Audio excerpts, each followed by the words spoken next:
Le plancher de bois craque sous son poids. Un son que je connais par cœur. Mais ce soir, il sonne différemment. Il sonne comme un os qui se brise. Mathieu fait les 100 pas devant moi, son beau visage tordu par une panique que je n'aurais jamais cru possible. Il n'est plus le gestionnaire de patrimoine charismatique et confiant. C'est juste un homme au bord du gouffre, et c'est moi qui l'ai poussé. Ses mains tremblent en tenant son téléphone, l'écran illuminant ses yeux hagards. Il me fixe, et pour la première fois, il n'y a plus de mépris dans son regard, seulement une peur pure et animale. Il chuchote mon nom, Eliane, comme si c'était une malédiction, et je sens le métal froid et lourd que je tiens caché dans la poche de mon manteau. C'est à ce moment précis que tout aurait pu basculer, que le sang aurait pu couler sur le cèdre de la maison de ma grand-mère. Avant que je te raconte ce qui s'est vraiment passé dans cet instant où ma vie a failli finir, commande de quelle ville tu écoutes cette histoire et abonne-toi à la chaîne. Ça aide beaucoup. Maintenant, laisse-moi retourner au début. Tout a commencé avec l'odeur du sel et du cèdre. C'est la première chose que je remarque toujours en arrivant ici, dans la maison de ma grand-mère, en Gaspésie. C'est plus qu'une maison, c'est mon sanctuaire. Le seul endroit au monde où je me sens pas jugée, où le seul son qui compte, c'est le roulement constant des vagues du golfe du Saint-Laurent. Un son qui a bercé toute mon enfance, toutes mes peines. Je suis archiviste en architecture. Un mot compliqué pour dire que je passe mes journées dans la poussière et le silence, à classer les plans et les rêves des autres. J'aime l'ordre, la logique des structures, la façon dont chaque ligne sur un plan a un but. Ma vie, c'est un peu ça. Simple, ordonné, sans surprise. Pour ma famille, ça veut dire que je suis fragile, perdue, une adulte qui n'a pas vraiment réussi. Je les ai jamais contredits. C'était plus simple comme ça. Ce week-end-là devait être comme tous les autres. Tranquille. J'étais sur la grande galerie, une tasse de thé fumante entre les mains, à regarder le soleil descendre sur l'eau. La brise était fraîche, elle sentait la marée basse et les épinettes. C'est là que j'ai vu leur VUS de luxe s'engager dans le chemin de gravel. Le bruit des pneus qui crissent sur les roches était comme une alarme. Ma sœur, Sophie, son mari, Mathieu, et leurs 2 enfants, parfaits comme sur une publicité. Mon estomac s'est noué. Dès qu'ils sont sortis de la voiture, l'air a changé. L'espace tranquille est devenu bruyant, envahi. La voix de Mathieu, surtout. Forte, pleine d'une assurance qui prend toute la place. Il ne marche pas. Il conquiert. Il a fait le tour de la maison comme s'il en était le propriétaire, commentant ce qui devrait être rénové, ce qui valait cher. Sophie me souriait, mais ses yeux étaient tendus. Elle me serrait dans ses bras, une étreinte rapide, presque une excuse. Les enfants, Léo et Chloé, couraient partout en criant, leurs souliers de ville laissant des traces sur mon plancher fraîchement lavé. J'ai rien dit. J'ai juste souri, en servant le café, en jouant mon rôle de la petite sœur un peu étrange, celle qui vit dans le passé. Le souper a été une torture silencieuse. Mathieu parlait de ses placements, de ses succès, de l'argent. Il me posait des questions sur mon travail avec un ton qui n'était pas de la curiosité, mais de la pitié. Alors, Eliane, toujours à jouer avec de vieux papiers? Ça doit être relaxant. Chaque mot était une petite claque. Sophie essayait de changer de sujet, de parler des enfants, de l'école, mais Mathieu ramenait toujours la conversation à lui, à sa réussite. Je sentais son regard sur moi, un regard qui me calculait, qui me jaugeait et qui me trouvait manquante. Je mangeais en silence, en me concentrant sur le goût des pétoncles, sur le bruit de ma fourchette contre l'assiette. Je faisais semblant de ne pas exister. C'est après le dessert que tout a explosé. Les enfants étaient recouchés. On était tous les 3 dans le salon. Le feu crépitait dans le foyer, la seule source de chaleur dans la pièce devenue glaciale. Mathieu s'est levé, un verre de scotch à la main, et s'est planté devant moi. Son ombre me recouvrait. « Eliane, on doit parler. » Son ton n'acceptait aucune discussion. J'ai levé les yeux vers lui. Sophie, assise sur le divan, s'est mise à fixer ses mains, comme si elles étaient la chose la plus intéressante au monde. Sophie et moi, on a discuté. On pense que c'est le temps que tu partes d'ici. Le silence qui a suivi était lourd, suffocant. J'ai regardé ma sœur. Elle n'a pas bougé. Elle n'a pas levé la tête. Son silence était une lame qui s'enfonçait doucement dans mes côtes. Partir, c'est la maison de grand-maman. Elle me l'a laissée. Ma voix était à peine un murmure. Mathieu a eu un petit rire méprisant, un son laid qui a souillé l'air de la pièce. Écoute, Eliane, On va être honnête. Tu ne fais rien de cette maison. Tu ne fais rien de ta vie. Tu vis ici comme une ermite. Tu ne contribues à rien. C'est une propriété qui vaut une fortune et elle est gaspillée. Il a fait un pas de plus vers moi. Je pouvais sentir l'odeur de son eau de Cologne dispendieuse et du scotch, un mélange qui me donnait la nausée. Pourquoi est-ce que ce parasite est encore ici? Le mot est resté suspendu dans l'air. Parasite. Il ne l'a pas crié. Il l'a dit calmement, comme si c'était un fait, une vérité évidente.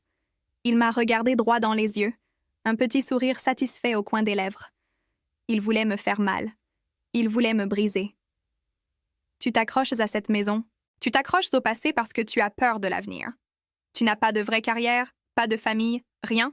Tu te nourris de la pitié des autres. Sophie et moi, on en a assez. On va vendre. On va te donner une petite part, assez pour que tu te trouves un petit appartement à Montréal. C'est plus que ce que tu mérites. J'ai tourné la tête vers Sophie. Une dernière fois. Un appel muet. S'il te plaît, dis quelque chose. Défends-moi. Dis-lui d'arrêter. Elle a finalement levé les yeux. Il y avait des larmes, mais il y avait aussi de la résignation. Elle a hoché la tête, à peine, un mouvement presque invisible. C'était tout. Mon cœur ne s'est pas brisé. Il est devenu froid, dur comme de la pierre. Une chose étrange s'est produite à l'intérieur de moi. Le brouillard de douleur et d'humiliation a commencé à se dissiper, remplacé par une clarté glaciale.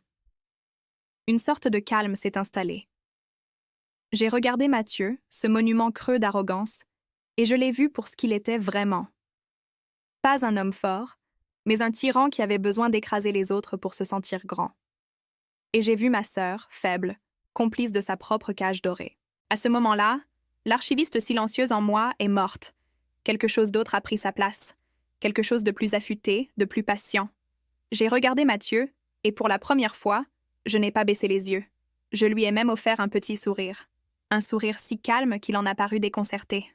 « Bien sûr, » j'ai dit. Ma voix était ferme, sans aucune trace de tremblement. « Vous avez raison. » Je me suis levée, je suis passée à côté de lui sans le toucher, et je suis montée dans ma chambre. Je n'ai pas pleuré. J'ai fait ma valise méthodiquement, pliant chaque vêtement avec une précision chirurgicale. Chaque chandail, chaque pantalon, c'était un pas de plus vers ce que je devais devenir. Je pouvais les entendre chuchoter en bas. La voix soulagée de Sophie, le ton triomphant de Mathieu. Ils pensaient avoir gagné. Ils pensaient m'avoir expulsée. Quand je suis redescendue, ma valise à la main, ils m'attendirent dans l'entrée. Mathieu avait un air de magnanimité forcée, comme un roi qui pardonne à un sujet. « C'est pour le mieux, Eliane. Tu verras. » J'ai hoché la tête, sans le regarder. J'ai regardé Sophie. « Prends soin de la maison, » j'ai dit. Ce n'était pas une demande. C'était un avertissement. Je suis sortie dans la nuit fraîche de la Gaspésie. L'air salin m'a fouetté le visage. J'ai mis ma valise dans le coffre de ma vieille voiture et je me suis assise derrière le volant. J'ai démarré le moteur. Les phares ont balayé la façade de la maison, ma maison, illuminant pour un instant le visage de Mathieu à la fenêtre, qui me regardait partir avec un air de victoire. Le trajet sur la 132, le long de la côte, n'était pas une retraite. Chaque kilomètre qui me séparait de cette maison n'était pas une défaite. C'était le début d'une chasse. Les vagues qui s'écrasaient sur les rochers dans le noir n'étaient plus un son réconfortant.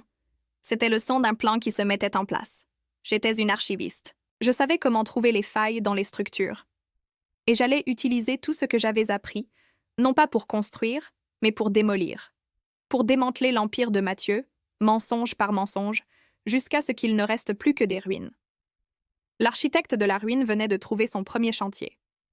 De retour à Montréal, mon petit appartement de Rosemont m'a semblé encore plus petit, presque suffocant.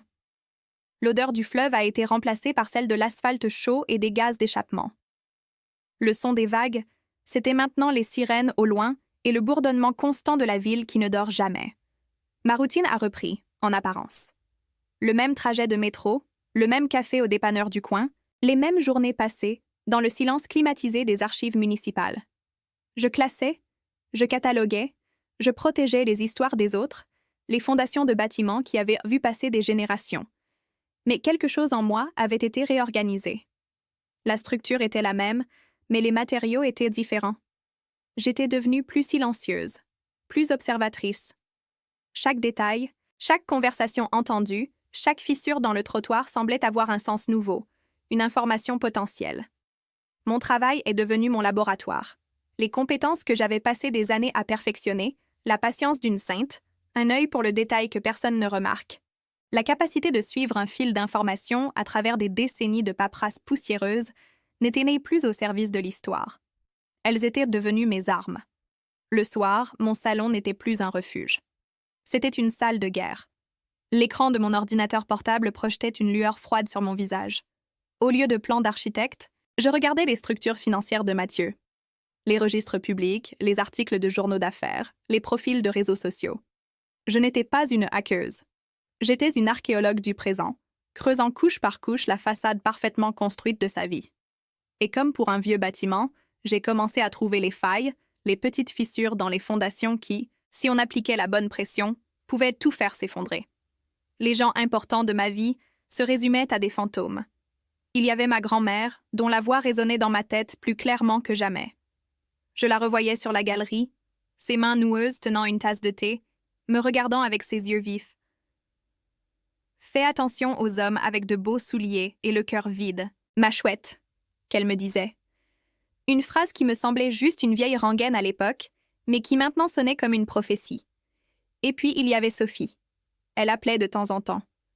Sa voix était toujours un peu trop enjouée, pleine d'une pitié que je ne supportais pas. Elle me demandait si j'allais bien, si j'avais besoin de quelque chose, comme si j'étais une enfant malade. Elle ne mentionnait jamais Mathieu, jamais ce qui s'était passé. C'était un silence lourd, un accord tacite pour faire comme si de rien n'était. Chaque appel était un petit coup de poignard, me rappelant sa complicité, son choix. Un soir, le téléphone a sonné. C'était Sophie. Mais cette fois, sa voix était différente. Moins de pitié, plus d'agacement. Mathieu avait dû se plaindre. Elle m'a dit que je devais passer à autre chose, que je rendais les choses difficiles pour tout le monde en étant si têtue. Elle m'a même demandé d'être la plus raisonnable des deux. C'est cette phrase-là qui a tout scellé. La plus raisonnable. Comme si ma douleur était une crise de nerfs, un caprice. J'ai raccroché sans rien dire. Je suis restée assise dans le noir, le téléphone encore dans ma main. Le bourdonnement de la ville à l'extérieur semblait s'être arrêté. Un calme étrange s'est installé en moi. Ce n'était plus une question de colère ou de tristesse, c'était devenu une question de structure, d'équilibre. Mathieu avait brisé quelque chose en moi, et la seule façon de le réparer, c'était de le déconstruire, lui, pièce par pièce. Je ne savais pas encore exactement comment, mais je sentais que la première étape était proche. La marée était basse, mais je sentais le courant changer. La première fissure est apparue un mardi après-midi pluvieux. J'étais au travail, dans le sous-sol silencieux des archives de la ville, un endroit qui sentait la colle de reliure et le temps qui passe. C'était mon monde, un labyrinthe de rangées métalliques, de boîtes en carton sans acide et de microfilms. J'étais en train de cataloguer les plans originaux d'une ancienne usine de textile du quartier Saint-Henri, perdue dans la concentration, le genre de silence où on peut presque entendre la poussière se déposer. Le seul bruit était le doux ronronnement des déshumidificateurs et le glissement occasionnel d'un tiroir en métal. C'est là que je me sentais le plus en contrôle. Chaque document avait sa place. Chaque histoire était soigneusement rangée. C'était l'antithèse complète du chaos que Mathieu avait semé dans ma vie. Le bruit de ses souliers sur le plancher de linoléum a été la première alarme.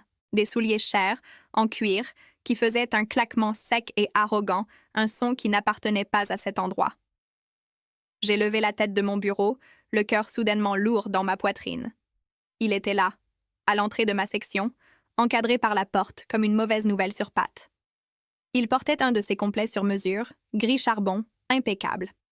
Il avait l'air déplacé, comme un loup dans une bibliothèque. Mon patron, M. Bédard, un homme doux avec des lunettes épaisses et des cheveux blancs, lui parlait avec un air perplexe. Mathieu ne l'écoutait pas. Ses yeux me balayaient, me trouvaient, et un petit sourire suffisant s'est dessiné sur ses lèvres. Il a fait un signe de tête à M. Bédard, comme pour le congédier, et s'est avancé vers moi, entre les rangées de boîtes. Chaque pas résonnait. L'air s'est épaissi, chargé de l'odeur de son eau de Cologne, un parfum agressif qui a écrasé l'odeur familière des vieux papiers.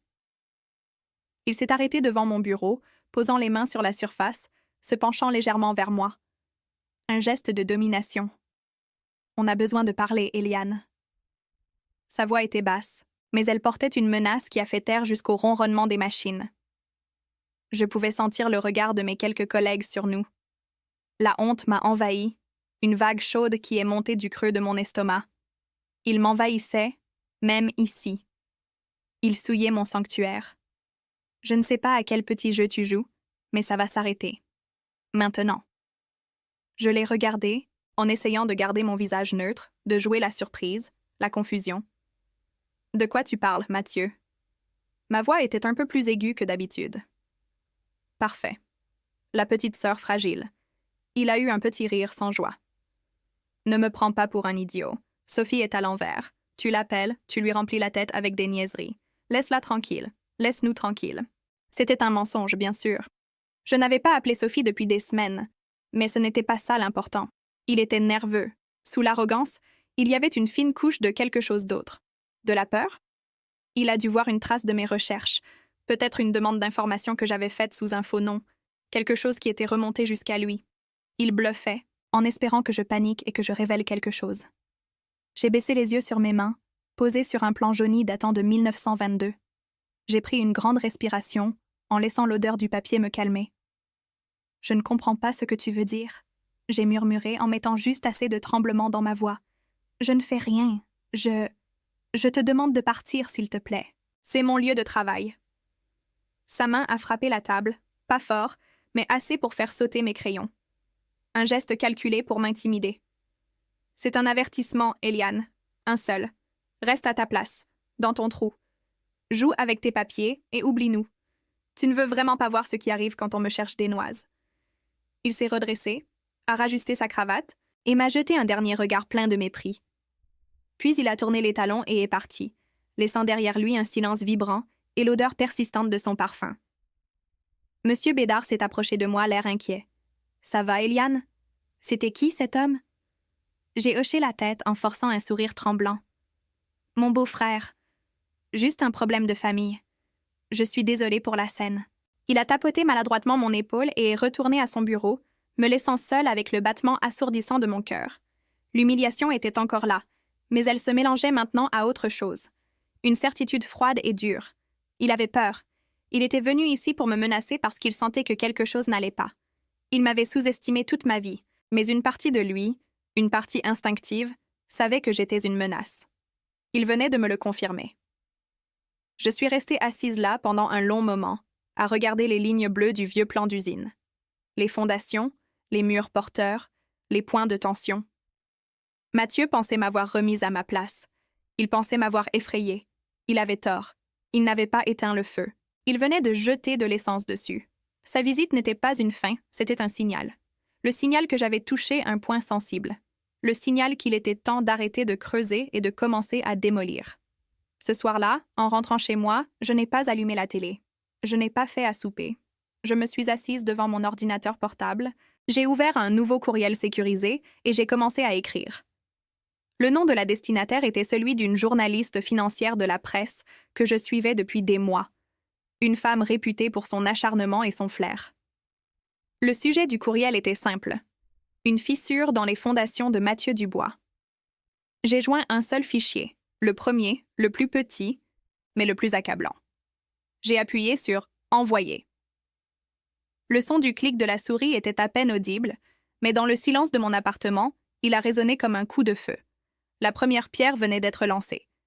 Les semaines qui ont suivi l'envoi de ce courriel ont été un flou surréaliste. L'article de la journaliste a fait l'effet d'une bombe. Les mots « fraude »,« société écran », « manipulation de marché » étaient soudainement collés au nom de Mathieu Dubois. Je suivais tout ça de mon petit appartement, comme si je regardais un film. Je voyais son visage sur les nouvelles, non plus souriant et confiant, mais cerné et fuyant. Je lisais les commentaires en ligne, les messages de gens qui l'avaient floué, des familles qui avaient de tout perdu à cause de lui. Une partie de moi, une partie sombre que je ne connaissais pas, se délectait de chaque titre, de chaque action qui chutait. J'avais gagné. J'avais repris le contrôle. Mais la victoire avait un goût de cendre. Chaque soir, le silence de mon appartement me semblait plus lourd, et l'odeur du cèdre et du sel me manquait comme un membre fantôme. Le téléphone a sonné un jeudi soir. La pluie frappait contre ma fenêtre, un son qui d'habitude me calmait, mais qui ce soir-là me semblait agressif. C'était Sophie. Je m'attendais à des cris, des insultes, des accusations, mais sa voix était un fil, un murmure brisé par la panique. « Eliane ?» Il y avait un bruit de fond étrange, comme le vent qui siffle dans une fissure. « Sophie, qu'est-ce qui se passe? Où es-tu? » J'ai entendu un sanglot étouffé. Je suis à la maison, en Gaspésie. Il m'a forcé à venir.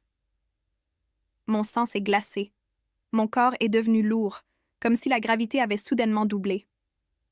Pourquoi là-bas? Pourquoi retourner sur les lieux du crime? Mathieu est avec toi, ai-je demandé, même si je connaissais déjà la réponse. Oui, a-t-elle chuchoté. Il est pas bien, Eliane. Il a tout perdu. Le bureau, les clients, la police a appelé. Il dit que c'est de ta faute, que tu as tout détruit. J'ai entendu un bruit sourd à l'autre bout du fil, le son d'un objet lourd qu'on dépose sur un plancher de bois. Le plancher de la maison de grand-maman. Qu'est-ce que c'est que ce bruit, Sophie? Qu'est-ce qu'il fait? Le silence a duré une éternité. Puis, la voix de Sophie est revenue, encore plus basse, terrifiée. Il a des bidons rouges. Ça sent... Eliane, ça sent l'essence partout dans la maison. L'air a quitté mes poumons. Je me suis levée, j'ai commencé à faire les 100 pas dans mon salon, un animal en cage. L'archiviste, la planificatrice, celle qui avait tout prévu, n'existait plus. Il ne restait qu'une petite sœur impuissante. À des centaines de kilomètres de là, écoutant l'horreur se préparer au téléphone. Je pouvais presque sentir l'odeur âcre de l'essence imprégner le bois que ma grand-mère avait poli pendant 50 ans, les rideaux qu'elle avait cousus, les souvenirs gravés dans les murs. « Sors de là, Sophie! Sors tout de suite! » ai-je crié dans le téléphone, ma voix rauque de panique. « Je peux pas, » a-t-elle pleuré. Il a barré la porte. Il dit que si son empire doit brûler, tes souvenirs aussi, c'est sa justice. J'ai entendu la voix de Mathieu en arrière-plan. Elle n'était pas forte. Elle était calme, dénuée de toute émotion. Une voix morte. Le son de sa voix était plus effrayant que n'importe quel cri. C'était la voix d'un homme qui n'avait plus rien à perdre. Et un homme qui n'a plus rien à perdre est la chose la plus dangereuse au monde. J'ai réalisé à ce moment-là que je n'avais pas seulement détruit sa carrière. J'avais libéré un monstre. J'avais cru que son pouvoir résidait dans son argent et son statut. J'avais eu tort. Son vrai pouvoir, c'était sa capacité à détruire sans remords, à anéantir tout ce qui était beau juste pour ne laisser que des ruines à son image. J'étais paralysée, collée à mon téléphone, écoutant la bande sonore de la destruction de ma propre vie. Je pouvais entendre le liquide qui se déversait, le glou-glou sinistre de l'essence qui imbibait le plancher, les tapis, les meubles. C'était un son d'une violence inouïe, une profanation. « Sophie, écoute-moi », j'ai essayé de dire, ma propre voix tremblante. « Parle-lui, essaie de le raisonner. » Mais ma phrase a été coupée par un son nouveau. Un petit clic métallique, suivi d'un sifflement, le son d'un briquet qu'on allume. Puis, un souffle, un bruit sourd et puissant, comme le rugissement d'un dragon qui se réveille. Sophie a poussé un cri. Un cri qui n'était pas humain. Un son de pure terreur qui s'est déchiré la gorge. Le cri a été coupé net. J'ai entendu le crépitement furieux des flammes, le bruit de verre qui explose sous la chaleur, et puis... plus rien. Juste le silence. Un silence absolu et terrifiant à l'autre bout de la ligne. La communication n'avait pas coupé. La ligne était toujours ouverte. Je suis restée là, dans mon appartement silencieux, à crier le nom de ma sœur dans un téléphone mort qui me renvoyait l'écho du néant. Le silence au bout du fil n'était pas vide. Il était lourd, plein du bruit des flammes que j'imaginais, du craquement du bois centenaire qui se tordait de douleur. Je suis restée debout, le téléphone collé à mon oreille, longtemps après que la logique m'ait dit qu'il n'y avait plus rien à entendre. Mes doigts étaient crispés sur le plastique, si fort que mes jointures étaient blanches. Je pouvais sentir le sang battre dans mes tempes, un tambour qui couvrait le son de la pluie dehors. Je ne sais pas combien de temps je suis restée comme ça, une statue dans mon propre salon, à écouter le néant. Puis, lentement, ma main a commencé à trembler et le téléphone est tombé de mes doigts, frappant le plancher avec un bruit sec et insignifiant. Le monde s'est rétréci à cette pièce, à l'odeur de mon propre appartement. une odeur de poussière et de solitude qui me semblait soudainement insupportable. L'appel officiel est venu à l'aube. Le ciel de Montréal était d'un gris maladif. Un agent de la Sûreté du Québec, avec une voix fatiguée et professionnelle, m'a annoncé les faits. Incendie d'origine criminelle, un corps retrouvé, celui de ma sœur, Sophie. Mathieu, lui, avait été retrouvé à des kilomètres de là, sur le bord de la route, couvert de suie et de brûlures, en état de choc. Il n'avait rien dit. Les mots de l'agent étaient des cailloux jetés dans une eau calme, chaque mot créant une onde de choc qui me traversait le corps. J'ai répondu par des monosyllabes, ma gorge si serrée que l'air avait de la misère à passer. Quand j'ai raccroché, je me suis assise sur le sol froid de ma cuisine, le dos contre les armoires. Je n'ai pas pleuré. Les larmes étaient un luxe que je ne pouvais pas me permettre. J'avais construit un plan parfait, une démolition contrôlée. Mais j'avais sous-estimé la structure de la rage d'un homme. J'avais cru viser les murs porteurs de son empire, mais j'avais fait exploser les fondations de ma propre vie. La victoire était un poison. Chaque titre de journal qui avait célébré ma vengeance anonyme était maintenant une accusation. J'avais voulu lui reprendre ma maison, ma dignité. En retour, il m'avait pris la seule famille qui me restait, même si elle était brisée. La maison de grand-maman n'était plus qu'un tas de cendres fumantes au bord du golfe, une cicatrice noire sur le paysage de mon enfance. Tous les souvenirs, les photos, le parfum de cèdre, tout était parti. J'avais gagné la guerre, mais j'avais perdu le territoire. Il ne me restait rien. J'étais une archiviste sans archives, une gardienne de souvenirs sans rien à garder. Le sentiment de puissance que j'avais ressenti en le voyant s'effondrer s'était transformé en une impuissance totale, un vide si profond qu'il menaçait de m'avaler tout entière. Le monde extérieur a continué de tourner. Les nouvelles parlèrent d'une tragédie familiale, le résultat de la chute spectaculaire d'un magnate de la finance. Mathieu était la bête blessée, l'homme poussé à bout. Sophie était la victime innocente. Et moi, j'étais invisible, une note de bas de page dans l'histoire, la sœur silencieuse qui vivait dans l'ombre. Personne ne savait. Personne ne pouvait savoir que j'étais la main qui avait poussé le premier domino. Comment expliquer ça?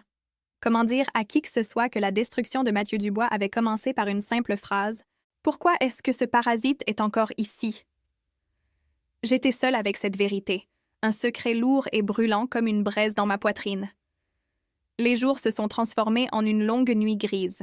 Je ne mangeais pas. Je ne dormais pas. Je restais assise dans le silence, à regarder les murs de mon appartement. Le chagrin était un océan, une vague constante qui menaçait de me noyer. Mais sous la surface de cet océan de douleur, quelque chose d'autre commençait à se former. Dur, froid et tranchant comme du verre brisé. C'était de la colère. Une colère pure, distillée. Mathieu avait survécu. Il respirait encore. Il avait allumé le feu, il avait tué ma sœur, et il allait s'en tirer comme un homme brisé par la pression. Il avait pris ma maison, puis il avait pris ma sœur. Il avait tout pris. Le chagrin ne suffisait plus. La culpabilité ne suffisait plus. Je sentais cette nouvelle certitude grandir en moi, une racine sombre qui s'enfonçait dans mon âme. Je savais que quelqu'un allait devoir payer pour ça. Pas pour les crimes financiers, pas pour l'humiliation, pour chaque cendre de cette maison, pour chaque seconde de silence au bout de cette ligne morte. C'était la seule structure qui me restait à construire. Le plancher de mon appartement est devenu mon univers. Je suis restée assise là, le dos contre les armoires, pendant ce qui m'a semblé être des jours. Le chagrin n'était pas une vague qui venait et repartait. C'était l'océan lui-même, et j'étais au fond, là où la lumière n'arrive pas et où la pression est si forte qu'elle menace de vous écraser. Chaque craquement de l'immeuble, chaque sirène au loin, c'était le son du bois de la maison de grand-maman qui se brisait, le son du cri de Sophie qui se coupait. La culpabilité était mon seul compagnon, un poids froid dans ma poitrine qui me rappelait à chaque respiration que j'étais l'architecte de tout ça. J'avais poussé le premier domino et j'avais regardé, fasciné, la structure s'effondrer sans jamais penser à ceux qui seraient écrasés sous les décombres. Puis, quelque chose a changé. Lentement, presque imperceptiblement. Ça a commencé comme une étincelle dans le vide. Une pensée. Mathieu était vivant. Il respirait l'air que Sophie ne respirerait plus jamais. Il verrait le soleil se lever, un soleil qu'elle ne verrait plus jamais. Il serait jugé pour ses crimes financiers, peut-être, mais il serait présenté comme un homme brisé, un mari en deuil qui a craqué sous la pression, une victime. Et cette pensée, Cette injustice fondamentale a commencé à faire bouillir l'océan de chagrin. La douleur ne s'est pas évaporée, mais elle s'est transformée. Elle s'est solidifiée, passant de l'eau à la glace. Une glace dure, coupante, et d'une clarté parfaite. Je me suis levée du plancher. Mes jambes étaient engourdies, mon corps était faible, mais mon esprit était clair pour la première fois depuis l'incendie. Le deuil était terminé. La chasse recommençait. Je suis retournée à mon ordinateur. Mais cette fois, mon objectif était différent. Je ne cherchais plus des preuves de fraude pour le faire tomber. Ça, c'était un jeu d'enfant, une vengeance de salon. Maintenant, je cherchais des preuves de meurtre. Je suis retournée dans les documents que j'avais déjà amassés, les relevés bancaires, les contrats, les courriels. Je les ai regardés avec des yeux neufs, les yeux d'une femme qui ne cherchait plus à détruire une carrière, mais à venger une vie. Je passais des nuits entières, nourrie par le café et une rage froide.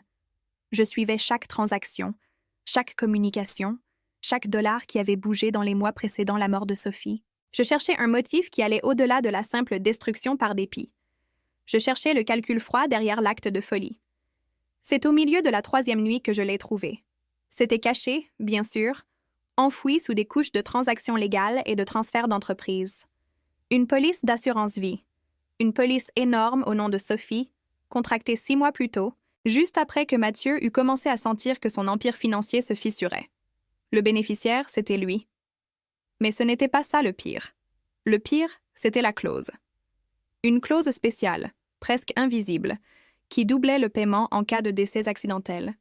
Un incendie, par exemple. Mon souffle s'est coupé. Ce n'était pas un acte de désespoir. Ce n'était pas un homme qui avait perdu la tête. C'était un plan. La destruction de ma maison n'était pas la vengeance. C'était la scène de crime parfaite, une distraction conçue pour cacher la vraie motivation. Il n'avait pas juste tué ma sœur dans un accès de rage. Il l'avait assassinée pour l'argent. Je me suis reculée de mon bureau, l'écran de l'ordinateur projetant une lueur blafarde sur mon visage. Le monde a basculé. La culpabilité qui m'avait rongée s'est évaporée, remplacée par une certitude de granit. Je n'étais pas la cause de la mort de ma sœur. J'étais celle qui avait, sans le savoir, exposé le monstre avant qu'il ne puisse s'enfuir avec son butin. Mathieu pensait avoir réussi le crime parfait, cachant un meurtre derrière une faillite et une tragédie familiale. Il avait sous-estimé l'archiviste. Il avait cru que mon seul pouvoir était de révéler ses mensonges financiers. Il n'avait jamais imaginé que je creuserais assez profond pour trouver la vérité enterrée sous les cendres. Je tenais la preuve dans mes mains, une preuve qui transformait un homme brisé en un prédateur calculateur. Le procès pour fraude n'était plus la fin de l'histoire. Ce n'était que le début, et j'allais m'assurer que le dernier chapitre soit écrit avec son sang. La police avait le document, mais le papier, ça peut être froid. Une preuve, c'est juste une histoire racontée par de l'encre. Ça ne crie pas, ça ne saigne pas. Je savais que les enquêteurs allaient l'ajouter au dossier de Mathieu, une autre pièce dans le puzzle de sa chute. Mais ce n'était pas assez. Je ne voulais pas qu'il soit condamné par un jury anonyme dans une salle d'audience stérile. Je voulais qu'il me regarde dans les yeux quand sa vie s'éteindrait. Je voulais être la dernière chose qu'il verrait. Mon plan a changé cette nuit-là. Il n'était plus question de justice, mais de confrontation. Je devais me rapprocher, devenir une présence dans sa nouvelle vie de paria, une ombre qu'il ne pourrait pas ignorer. Mon arme ne serait pas un courriel anonyme. Ce serait moi. La première étape était de sortir de l'ombre. J'ai appelé le détective en chef de l'affaire, un homme nommé Gagnon avec une voix qui sonnait comme du gravier. Je me suis présentée comme la sœur de la victime, Eliane, celle qui vivait à Montréal. J'ai joué le rôle à la perfection. Ma voix était basse, fragile, pleine de pauses, comme si chaque mot me coûtait un effort surhumain. J'ai parlé de Sophie, de notre enfance, de la maison. J'ai pleuré au téléphone, de vraies larmes cette fois, mais ce n'étaient pas des larmes de tristesse. C'était des larmes de rage, transformées en un outil. Gagnon a mordu à l'hameçon. J'étais la pauvre petite sœur brisée, une source d'informations précieuses sur la dynamique familiale. Il a accepté de me rencontrer, de me tenir au courant. J'étais entrée. La porte du système judiciaire venait de s'ouvrir pour moi, et je comptais bien m'y faufiler jusqu'au cœur. La rencontre a eu lieu dans un petit bureau sans fenêtre au quartier général de la Sûreté du Québec. L'air sentait le café brûlé et le désinfectant bon marché. Mathieu était là, assis à une table en métal avec son avocat. C'était la première fois que je le voyais depuis l'incendie.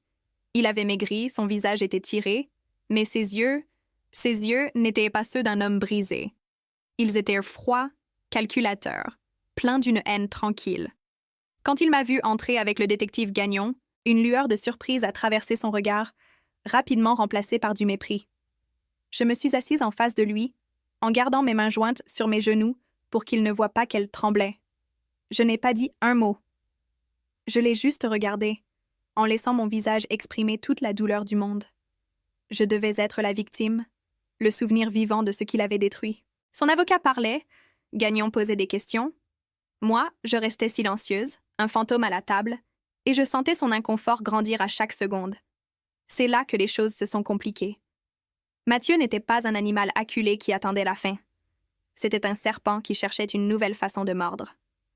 À la fin de l'interrogatoire, alors que nous nous levions pour partir, il a regardé Gagnon avec une expression de profond regret.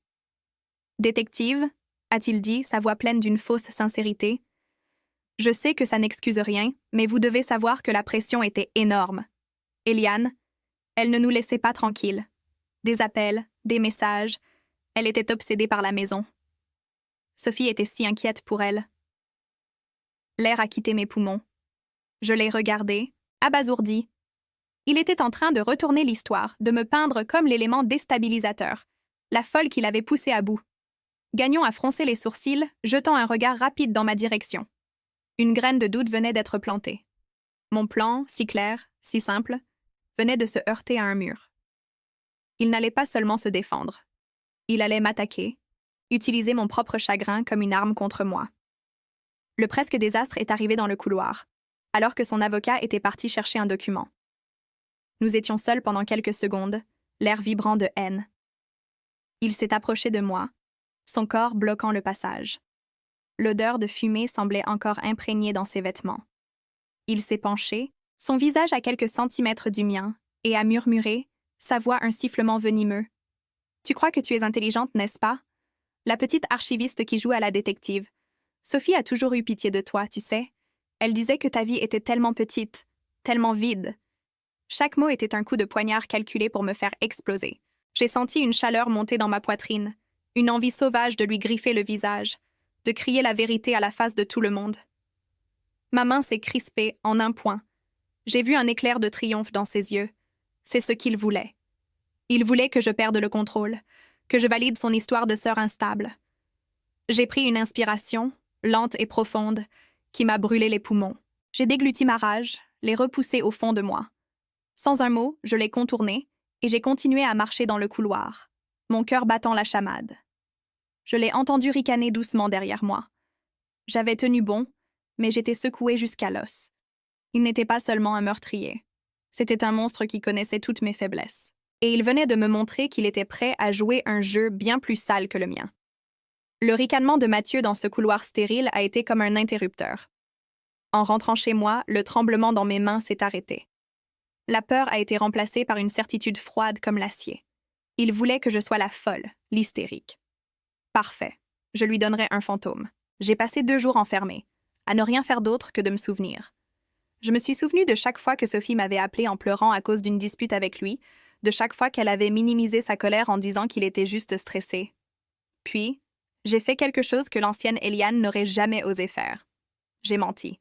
J'ai appelé le détective Gagnon, ma voix brisée par des sanglots que j'ai forcé à sortir de ma gorge. J'ai dit que j'avais trouvé de vieilles lettres de Sophie, cachées dans une boîte de souvenirs. Des lettres où elle parlait de sa peur de Mathieu, de son tempérament, de comment il la contrôlait. Il n'y avait pas de telles lettres. Je les avais écrites moi-même, sur du vieux papier que j'avais jauni avec du thé, imitant l'écriture de ma sœur à la perfection. C'était mon premier coup, non pas contre ses finances, mais contre son âme, contre l'image de mari aimant qu'il essayait de vendre. L'effet a été immédiat. Gagnon m'a convoqué. J'ai étalé les fausses lettres sur son bureau en métal. Il les a lues en silence, ses sourcils froncés. Je pouvais voir le doute s'installer dans ses yeux. L'histoire de l'homme brisé qui a craqué sous la pression commençait à se fissurer. Maintenant, il y avait un historique, un pattern de contrôle et d'intimidation. Je suis devenue une ressource pour l'enquête, la sœur en deuil qui, à travers sa douleur, aidait la justice. Mathieu a été rappelé pour un autre interrogatoire. Son avocat a dû lui dire d'où venait cette nouvelle information. Je n'étais pas là pour le voir, mais je pouvais imaginer son visage, le masque de victime se craquelant pour révéler la rage en dessous. J'avais réussi à le piquer, à glisser une lame entre ses côtes, là où personne ne pouvait la voir. Je n'étais plus sur la défensive. J'attaquais. Sa réaction n'a pas tardé. Elle n'a pas été publique. Elle a été personnelle, vicieuse. Je suis rentrée du travail un soir et j'ai tout de suite su que quelque chose n'allait pas. L'air dans mon appartement était différent, vicié. Rien n'avait été volé, rien n'était cassé. Mais sur la table de ma cuisine, il y avait une seule chose qui n'était pas là le matin. Une petite boîte à musique en bois, celle que grand-maman avait donnée à Sophie quand nous étions enfants. Une boîte que je savais être dans les décombres de la maison. Il l'avait récupérée des cendres. Il était entré chez moi, sans laisser de traces, juste pour déposer cet objet. C'était un message clair. Je peux t'atteindre quand je veux. Je peux entrer dans ton espace le plus intime. Rien de ce qui t'appartient n'est en sécurité. Le froid qui m'a envahi n'avait rien à voir avec la température. C'était la certitude glaciale que j'avais affaire à un homme sans aucune limite, un prédateur qui prenait plaisir à la chasse. J'ai appelé la police, bien sûr. J'ai parlé à Gagnon. Mais il n'y avait aucune preuve d'effraction. Mathieu avait un alibi en béton. Il était avec son avocat toute la journée. La conversation a changé de ton. Gagnon était prudent, mais je pouvais entendre la question non posée dans sa voix. « Est-ce que vous êtes sûre, Eliane? Est-ce que ce n'est pas vous qui l'avez mise là? » La graine de doute que Mathieu avait plantée sur mon instabilité commençait à germer. J'étais en train de perdre le contrôle du jeu. Il était en train de me faire passer pour folle, et ça fonctionnait. Il utilisait ma propre stratégie contre moi, me poussant à réagir de manière excessive, à paraître obsédée. J'ai senti le sol se dérober sous mes pieds. Mon plan, ma vengeance calculée, tout ça était en train de s'effondrer parce que je l'avais sous-estimé. Je pensais me battre contre un homme d'affaires arrogant. Je me battais contre un sociopathe qui n'avait aucune règle. Cette nuit-là, assise dans mon appartement violé, la petite boîte à musique silencieuse sur la table, j'ai compris. Le système judiciaire était son terrain de jeu, pas le mien. Il pouvait mentir mieux que moi, manipuler mieux que moi. Tenter de le battre avec des preuves et des procédures, c'était comme essayer d'attraper de la fumée avec les mains. J'avais failli tout perdre, ma crédibilité, ma seule chance de le voir payer. Il n'y aurait pas de justice pour Sophie dans une salle d'audience. Il n'y aurait pas de victoire propre. J'ai regardé la boîte à musique, un fantôme de mon passé, et j'ai su ce que je devais faire. La prochaine confrontation n'aurait pas lieu dans un bureau de police ou devant un juge. Elle aurait lieu selon mes termes, dans un endroit où il n'y aurait ni avocat, ni alibi, ni règle. Juste lui, moi et la vérité. Le procès était terminé. La sentence allait commencer. Le plan, c'était de le faire sortir du terrier. Je l'ai appelé d'un téléphone prépayé, ma voix un instrument que j'avais accordé pendant des heures pour qu'elle sonne brisée, au bord du gouffre. Je lui ai dit que je ne pouvais plus continuer, que la police me posait trop de questions, que j'allais tout avouer, dire que j'avais inventé les lettres, que j'étais obsédée. Je lui ai offert un marché, sa liberté contre mon silence. Je lui ai demandé de me rencontrer une dernière fois pour que je lui remette une confession écrite. Il fallait que ce soit loin de tout, loin des yeux. J'ai suggéré le vieux quai de Cap-des-Rosiers, un endroit où Sophie et moi allions enfants, un endroit qui n'existait sur aucune carte touristique. Il a hésité, puis l'arrogance a gagné. L'idée de me voir ramper, de tenir ma reddition écrite dans ses mains, c'était trop tentant. Il a accepté. Il pensait venir assister à mon suicide social. Il venait en fait à ses propres funérailles. Le vent sur le quai était glacial. Il sentait le sel, les algues et le bois pourri. Le ciel était bas, d'un gris uniforme qui se confondait avec l'eau agitée du golfe. Les planches sous mes pieds étaient en glissantes, usées par un siècle de tempête. J'attendais au bout, le dos tourné à la mer, face à la terre. Quand son VUS est apparu au loin, mon cœur n'a pas accéléré. Il est devenu lourd et calme, comme une pierre au fond de l'eau. Il est sorti de la voiture, portant un manteau dispendieux qui flottait autour de lui. Il a marché vers moi avec cette assurance qu'il n'avait jamais perdue, même face à la ruine. Il avait un sourire en coin, le sourire d'un homme qui sait qu'il a gagné. Il s'est arrêté à quelques pieds de moi, l'air rempli par la tension entre nous. Le seul son était le vent et le claquement des vagues contre les piliers du quai. Alors, la petite archiviste a fini de jouer? Sa voix était pleine de mépris triomphant. Tu as enfin compris que tu ne peux pas te battre contre moi? Sophie le savait. C'est pour ça qu'elle m'a toujours choisi. Parce que je suis un gagnant, et toi, tu n'es qu'un souvenir qui refuse de disparaître. Il a tendu la main. La lettre. Donne-la-moi. Et après, tu sors de ma vie pour de bon. Tu retournes dans ton trou à Montréal et tu te fais oublier. Je l'ai laissé parler, savourer sa victoire. Je l'ai regardé dans les yeux, sans scier. J'ai laissé le silence s'étirer, le laissant devenir inconfortable. J'ai vu son sourire vaciller une seconde, une trace d'impatience dans son regard. Il n'aimait pas ne pas être en contrôle. Puis, j'ai parlé. Ma voix n'était pas celle de la femme brisée au téléphone. Elle était calme, mesurée, aussi froide que le vent qui nous fouettait le visage. Il n'y a pas de lettre, Mathieu. Son visage s'est durci. La confusion a remplacé le triomphe. Tu n'as jamais aimé Sophie, j'ai continué, chaque mot choisi avec la précision d'un scalpel. Elle était une chose pour toi, un accessoire. Une partie de la façade parfaite. Comme la grosse maison, la belle voiture. Tu ne l'as pas tuée par rage. Tu l'as liquidée comme un mauvais investissement. C'était une transaction, n'est-ce pas? Sa vie contre de l'argent. Dis-moi, Mathieu, quel était le taux de rendement? Une fureur pure a déformé ses traits. Tu es folle, a-t-il sifflé, faisant un pas vers moi. Complètement folle. Peut-être, j'ai dit en sortant mon téléphone de ma poche. Mais la folie, ça peut être utile. Il a eu un rire bref et sans joie. Tu me filmes? Tu crois que ça va changer quelque chose? Personne ne va te croire. J'ai secoué la tête. Je ne te filme pas. J'ai retourné l'écran vers lui. Il n'y avait pas d'enregistrement en cours. Il y avait un appel vidéo. Dans la petite fenêtre, le visage d'un homme plus vieux, aux traits durs, le regardait. Un visage que Mathieu a reconnu instantanément. Rémi Blanchard, son ancien mentor, l'homme qu'il avait trahi et ruiné des années plus tôt pour lancer sa propre firme. L'homme dont il avait toujours cherché l'approbation.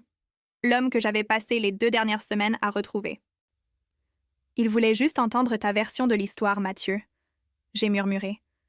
Le masque de Mathieu s'est brisé. Pour la première fois, j'ai vu la panique pure que j'avais imaginée dans la maison de ma grand-mère. Son beau visage s'est tordu, la couleur a quitté ses joues. Il a balbutié, essayant de trouver des mots, de nier, d'expliquer. « Rémi, ce n'est pas ce que tu penses. Elle ment. Elle a tout manigancé. » Sa voix était aiguë, stridente. La voix d'un animal pris au piège. « L'assurance, Mathieu ?» J'ai demandé doucement, en gardant le téléphone pointé sur lui. « L'incendie? C'était un accident, c'est ça? Un terrible accident? » Il m'a fusillé du regard, une haine impuissante dans les yeux, et a crié au téléphone. « C'était sa faute! Elle voulait tout gâcher! Elle m'a poussé à bout! » Il n'avait pas avoué le meurtre, mais il avait avoué le mobile. Il avait avoué la rage. Il avait avoué que ce n'était pas un accident. C'était suffisant. J'ai mis fin à l'appel, et j'ai glissé le téléphone dans ma poche. Le silence qui est tombé était plus lourd que n'importe quel cri.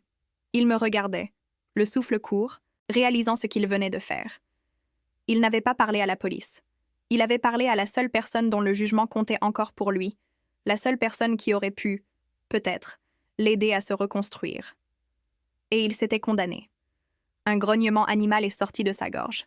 Il s'est jeté sur moi, non pas pour me faire du mal, mais pour prendre le téléphone, pour effacer ce qui ne pouvait pas être effacé. Je n'ai pas résisté. J'ai simplement fait un pas de côté, comme on évite un obstacle. Son élan l'a emporté. Son pied a heurté une section de planche pourrie. Il y a eu un craquement sec, un son d'os qui se brise, et il a disparu à travers le plancher du quai. Je me suis approchée du trou béant. Il était en bas, une de ses jambes tordues à un angle impossible, empalé sur une poutre brisée à quelques pieds au-dessus de l'eau glaciale qui montait. Il hurlait, un mélange de douleur et de terreur, en voyant les vagues se rapprocher de lui. Il m'a regardé, ses yeux suppliants. « Eliane, aide-moi, s'il te plaît !» Je suis restée là, à le regarder, le vent fouettant mes cheveux sur mon visage. Je n'ai rien ressenti, ni pitié, ni joie, juste le vide.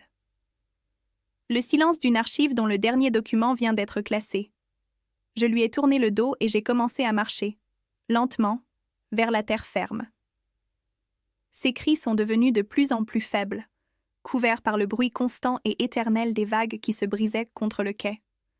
Le même son qui avait bercé mon enfance, le son de la marée qui monte, qui nettoie tout et qui réclame ce qui lui appartient. Je n'ai pas regardé en arrière. Pas une seule fois. J'ai marché sur le quai, mes pas réguliers sur les planches saines, le son de mes souliers un contrepoint au vent et aux hurlements de Mathieu qui s'amenuisaient derrière moi. Je n'ai rien senti. Pas de triomphe, pas de soulagement, pas de peur. C'était comme si l'archiviste en moi venait de fermer le dernier tiroir d'un long projet. La tâche était terminée. Le dossier était clos. Quand je suis arrivée à ma voiture, j'ai démarré le moteur et je suis partie, le bruit des pneus sur la gravelle couvrant les derniers échos de sa voix. Je n'ai pas pleuré pour ma sœur sur le chemin du retour. Je n'ai pas tremblé en pensant à ce que je venais de faire. J'ai juste conduit, les yeux fixés sur la ligne blanche de la route 132 qui se déroulait dans la nuit, me ramenant vers une vie qui n'existait plus. La police a qualifié ça d'accident tragique. Un homme dépressif, sous le coup d'une enquête pour fraude, qui a glissé sur un vieux quai en mauvais état. Ils ont trouvé son corps le lendemain, quand la marée est redescendue. L'enquête a été courte. J'ai gagné. J'ai eu tout ce que je voulais. Sa destruction a été totale et absolue. Son nom a été effacé. Son héritage est devenu une histoire d'horreur qu'on raconte dans les cercles financiers. Et moi, je suis retournée dans mon silence, invisible, le fantôme qui avait orchestré le tout sans jamais laisser une seule empreinte. Mais la victoire a le goût de la cendre. Je voulais récupérer ma maison, mais elle n'est qu'un terrain vague et noirci par le feu. Je voulais la justice pour Sophie, mais ma justice l'a laissée morte. J'ai arraché le parasite, mais je me demande parfois s'il n'a pas laissé ses racines en moi. Je suis seule maintenant, complètement. Le silence de mon appartement n'est plus un refuge, c'est une cellule de prison. Chaque bruit me fait sursauter. Chaque nuit, je rêve du son du bois qui craque et d'un homme qui crie mon nom alors que l'eau monte. J'ai gagné la guerre, mais je suis la seule habitante du champ de bataille. Il n'y a personne avec qui partager cette victoire amère, personne pour comprendre le prix que j'ai payé. J'ai démantelé sa vie, pièce par pièce, avec une précision chirurgicale. Mais en le détruisant, j'ai aussi détruit la dernière chose qui me reliait au monde, le dernier fil tordu de ma famille. J'ai voulu lui prouver que je n'étais pas fragile, que je n'étais pas un parasite. Et maintenant, je suis seule dans le silence, à regarder les murs, et je me demande si une vie passée à être sous-estimée n'était pas, finalement, une sorte de paix. Une paix que je ne retrouverai jamais. La victoire a le goût de la cendre. Je voulais récupérer ma maison, mais elle n'est qu'un terrain vague et noirci par le feu. Je voulais la justice pour Sophie, mais ma justice l'a laissée morte. J'ai arraché le parasite, mais je me demande parfois s'il n'a pas laissé ses racines en moi. Je suis devenue l'architecte de la ruine, et j'ai si bien fait mon travail que j'ai tout démoli, y compris moi-même. Je suis seule maintenant, complètement. Le silence de mon appartement n'est plus un refuge, c'est une cellule de prison. Chaque bruit me fait sursauter. Chaque nuit, je rêve du son du bois qui craque et d'un homme qui crie mon nom alors que l'eau monte. J'ai gagné la guerre, mais je suis la seule habitante du champ de bataille. Il n'y a personne avec qui partager cette victoire amère, personne pour comprendre le prix que j'ai payé. J'ai démantelé sa vie, pièce par pièce, avec une précision chirurgicale. Mais en le détruisant, j'ai aussi détruit la dernière chose qui me reliait au monde, le dernier fil tordu de ma famille. J'ai voulu lui prouver que je n'étais pas fragile, que je n'étais pas un parasite. Et maintenant, je suis seule dans le silence, à regarder les murs, et je me demande si une vie passée à être sous-estimée n'était pas, finalement, une sorte de paix. Une paix que je ne retrouverai jamais.